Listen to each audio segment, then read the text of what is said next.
అయినప్పుడు బాగా వాళ్ళు అది అపరిచితంగా ఫీల్ అయ్యి మళ్ళా సెక్స్‌లో పాల్గొన్నాక ఒకసారి బట్టలు ఉతకడం ఇవన్నీ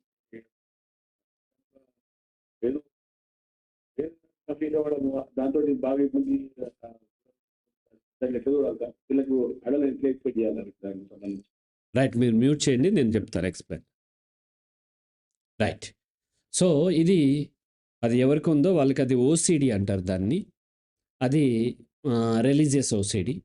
సెక్షువల్ యాక్ట్‌లో పార్టిసిపేట్ చేసిన తర్వాత దైవ కార్యక్రమాలకు వెళ్తే ఈ అపవిత్రమేమో అనే భయము, స్పెర్మ్ ఎక్కడన్నా అంటుకుందేమో అని భయము, ఇటువంటి భయాలతోని దైవ కార్యక్రమాలన్నీ వీటికి వ్యతిరేకమైనయి అనుకుని మాటి మాటికి స్నానాలు చేయటము, చేపిచ్చటము, మళ్ళీ భర్తను స్నానం చేయమని అడగటము, వాళ్ళు చేయటము ఇట్లాంటివి చేస్తూ ఉంటారు. కొంతమంది స్పెర్మ్ పట్ల ఉన్నటువంటి అసహ్యం వలన ఒకసారి సబ్బు కింద రుద్దుకున్న తర్వాత మళ్ళీ పైన రుద్దుకోలేరు. కడిగి, కడిగి కడుగుతూ ఉంటారు.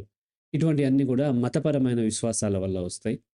సో, ఇది మానసిక సమస్య. దీన్ని ఓసీడీ అంటారు. ఓసీడీ వలన ఇలా వస్తుంది. రైట్. నెక్స్ట్ కాల్ చూడండి.